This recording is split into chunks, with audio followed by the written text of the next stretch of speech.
श्रीनगर में लखपत भंडारी भाई जी ने हिंदू के नाम पे वोट बटोरे साथियों, और हमारी बहनें उस भाई को मिलने गए, उस भाई ने बल हंसी दांत दिखाकर बोला कि किसने बोला तुमको वहाँ फंसो। आप आए, आप इस मूवमेंट को बहुत लंबे समय से चला रहे हैं। मैं निवेदन करूंगा आपसे, आप आगे आए और अपनी बात। ज्यादा धोखाधड़ी हुई है पूरे उत्तराखंड में। 93% का घोटाला हुआ, यानी कि 93 करोड़ का घोटाला हुआ है यहाँ पे। सभी लोग जागरूक हो जाए, चाहे पक्ष हो विपक्ष हो, कुर्सियों में बैठे नेतागण हो। मैं नहीं मानती कि जिनके अंदर इंसानियत नहीं है वो किसी पद पर बैठने के लायक होगा साथियों। मंडल मुख्यालय में कमिश्नर साहब बैठे हैं, हम इस धरने को नीचे भी कर सकते थे, लेकिन इतना ऊपर तक क्यों आए? ये इसी बात के लिए आए हैं। सुनो, आप ईमानदारी से काम करें, हमें बोलने की जरूरत नहीं पड़नी चाहिए, हमें सड़क पे आने की।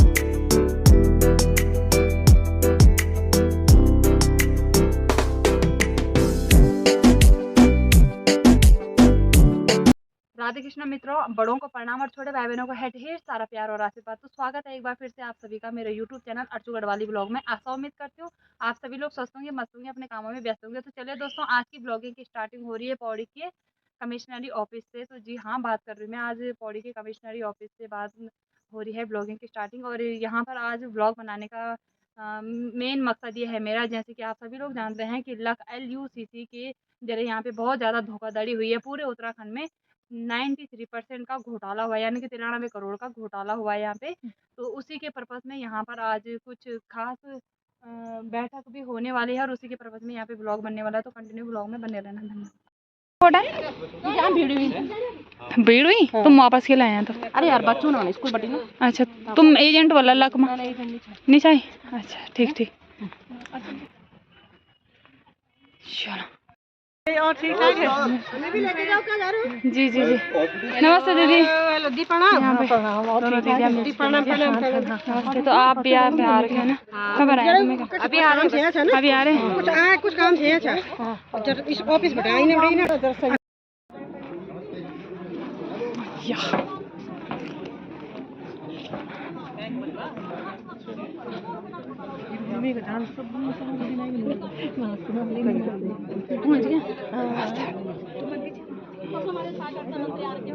उन्हें शर्म नहीं है, इसलिए आप लोग मंत्री बने हुए हो। गलत फहमी में कोई भी हम तो रिक्वेस्ट नहीं करेंगे, हम चेतावनी देंगे। यदि हमारे लोगों को पैसा नहीं मिला तो हम अब नेताओं की टंगड़ी खींच करके विधानसभा से ला करके पैसा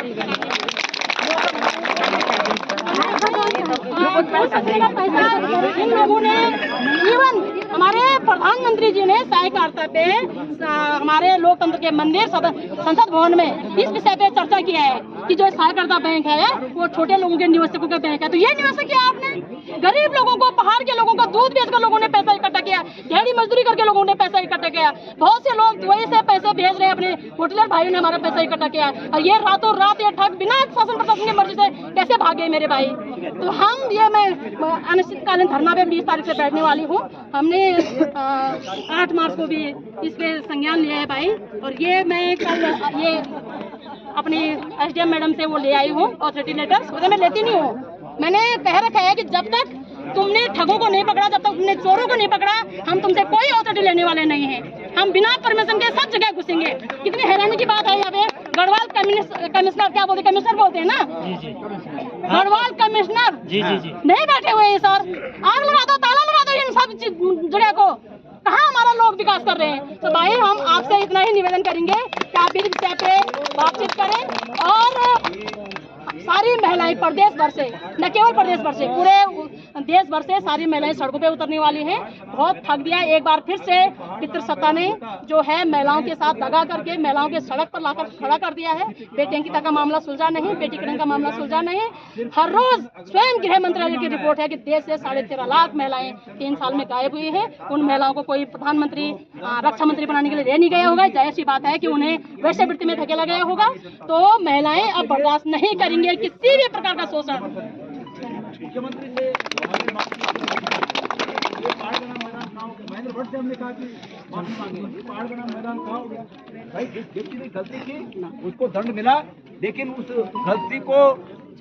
उस गलती को प्रोटेक्ट करने के लिए जिन अन्य नेताओं ने कोशिश की उनको अभी तक उन्होंने माफी नहीं मांगी। तो ये बात अग्रवाल या किसी अन्य की नहीं है, ये बात यह है कि समूचा भारतीय जनता पार्टी का दल इस प्रकार के बातों में लगा हुआ था और उन्हें सार्वजनिक रूप से माफी मांगनी चाहिए, तब तक ये बात पूरी नहीं होगी। अफसोस है ना, एक तो उन्होंने आंदोलन करने वाले लोगों को सड़क छाप बोला, दूसरा उन्होंने कहा कि जो इसको सोशल मीडिया पे डालेगा हम खबरदार, हम देख रहे हैं, हम कार्रवाई करेंगे। तो भाई ये धमकाने वाली बात है और ये धमकाने वाली बात के लिए हम स्पष्ट रूप से करें कि उन्हें जनता से माफी मांगनी चाहिए। मुख्यालय में कमिश्नर नहीं बैठते हैं, किस तरह से देखते हैं आप इसे? हमारा ये आज का प्रोग्राम हम चाहते तो हम जिलाधिकारी के यहाँ बैठ सकते थे, लेकिन इस बात को इंगित करने के लिए है कि इस मंडल मुख्यालय में कमिश्नर साहब बैठे हैं। हम इस धरने को नीचे भी कर सकते थे, लेकिन इतना ऊपर तक क्यों आए? ये इसी बात के लिए आए हैं कि पहले हमने सोशल मीडिया पे इस बात को किया और कमिश्नर साहब आज ये सांकेतिक धरना है हमारा, अगर इसके बावजूद भी मंडल मुख्यालय के हालात नहीं सुधरे तो आगे का हमारा धरना प्रदर्शन उग्र होगा। इसकी पूरी जवाबदारी उत्तराखंड सरकार और यहाँ के प्रशासन की होगी। भाई हम तो आज ये LECC का मामला लेके कमिश्नर साहब के पास इसीलिए आए कि फिलहाल वो कमिश्नरी का काम कम और मुख्यमंत्री जी के सलाहकार का काम ज्यादा कर रहे हैं। तो क्या मालूम हमारी आवाज जल्दी पहुंच जाए वहाँ मुख्यमंत्री जी के पास। DM साहब के यहाँ से शायद हमारी आवाज उतनी जल्दी नहीं पहुंचती जितनी जल्दी यहाँ से पहुंचेगी। इसलिए हम ये उम्मीद करते हैं कि अगर वो जिस जगह पे हैं, जो आपने कहा कि वो ज्यादा वहाँ पे ध्यान दे रहे हैं, तो हम उसका फायदा उठाने के लिए आ रखे हैं कि भाई अगर ये वहाँ उनके राजनीतिक सलाहकार बने हैं तो राजनीतिक सलाहकार साहब राजनीतिक स्थितियों को जान ले कि जनता के साथ कैसा छल हुआ है और मुख्यमंत्री जी को अवगत कराएं। ठीक है। यथावत तरीके से संचालित करते हैं। सब लोग बैठ जाएंगे। मैं सभी से निवेदन करूंगा जितने भी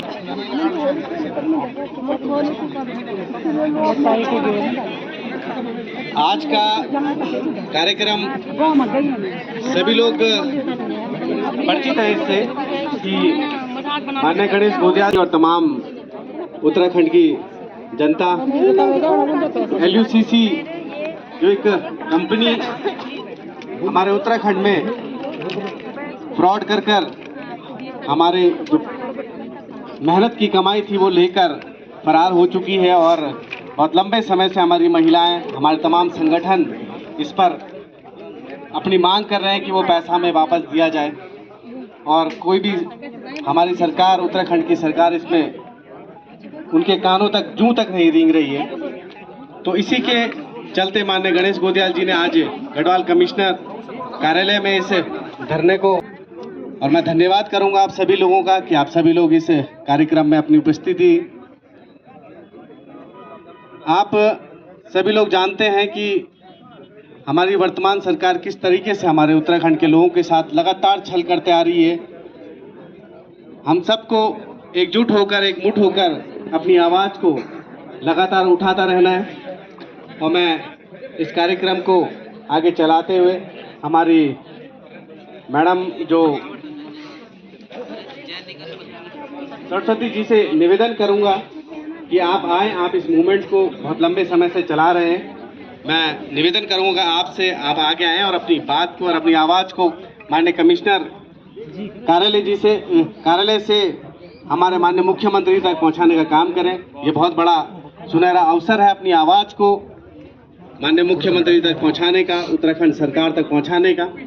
आपसे निवेदन करूंगा कि आप आएँ और अपनी बात यहाँ पे रखें।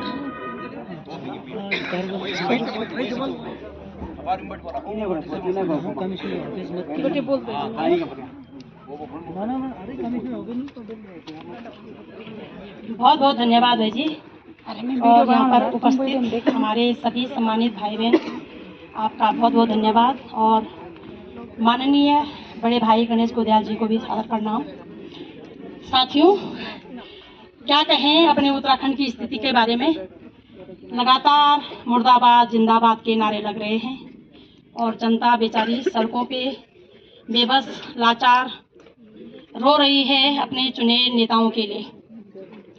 और हम यहाँ पे अपने गढ़वाल कमिश्नरी में आ रखे हैं और कमिश्नर साहब लापता हो रखे हैं साथियों। यह समाज की गैर चेतना भी है।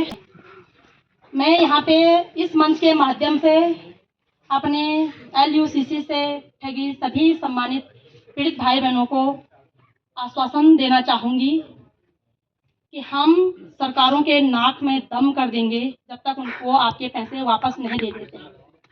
ये मजाक का विषय नहीं है, ये मजाक का विषय कदापि नहीं है।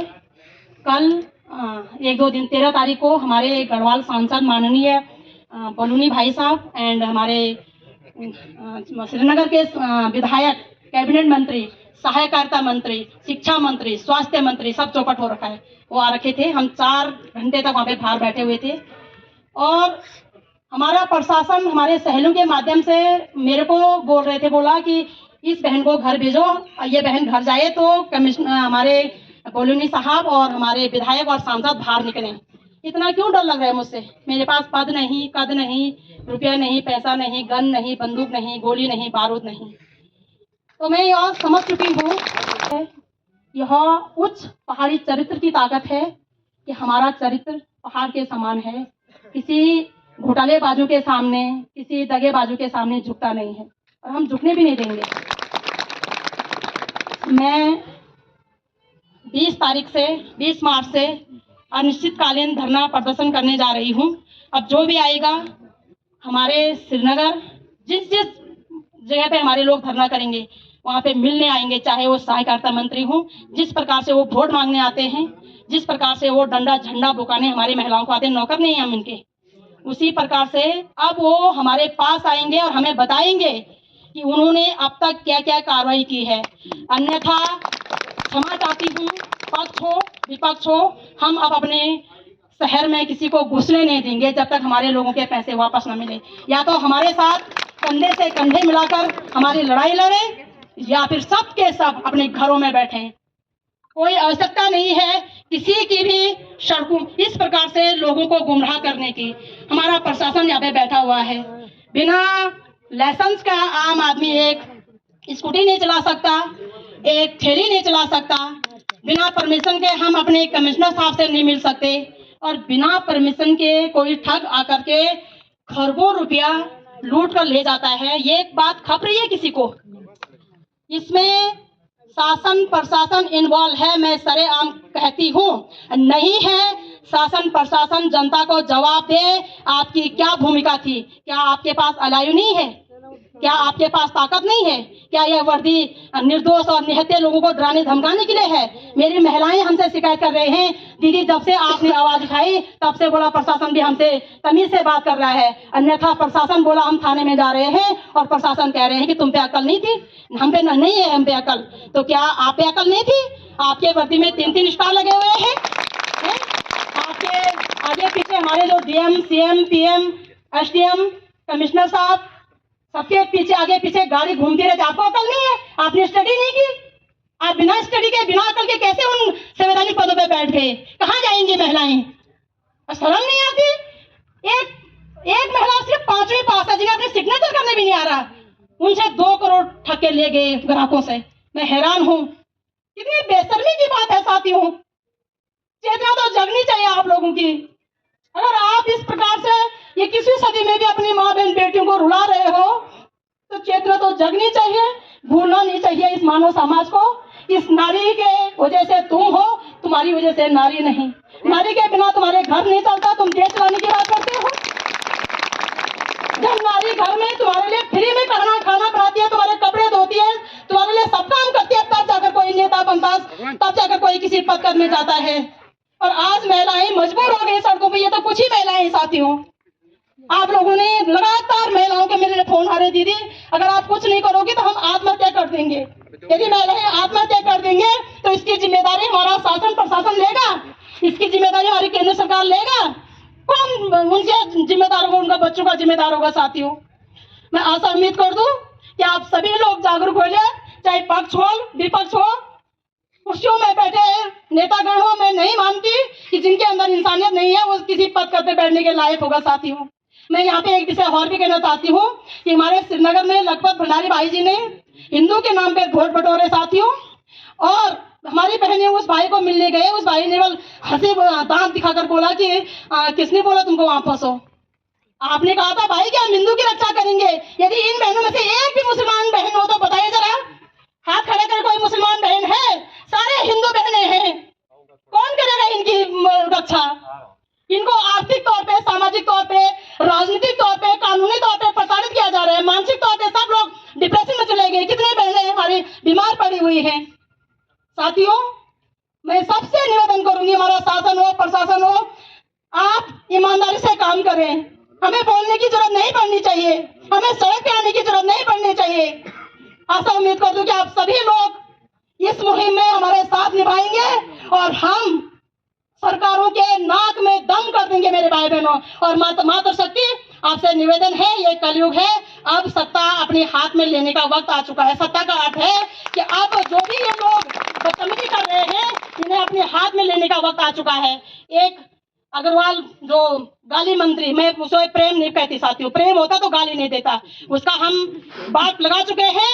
यदि इसी प्रकार से हमारे साथ बदतमीजी की जाएगी, प्रत्येक भ्रष्टाचारी की, प्रत्येक लापरवाह व्यक्ति की बात लगाई जाएगी। जिन्हें रौब जमाना है तो अपने घर बैठे, हमारा पदकद, हमारा शासन प्रशासन किसी की व्यक्तिगत जागीर नहीं है, यह जनता की प्रॉपर्टी है और जनता की प्रॉपर्टी जनता के काम आनी चाहिए।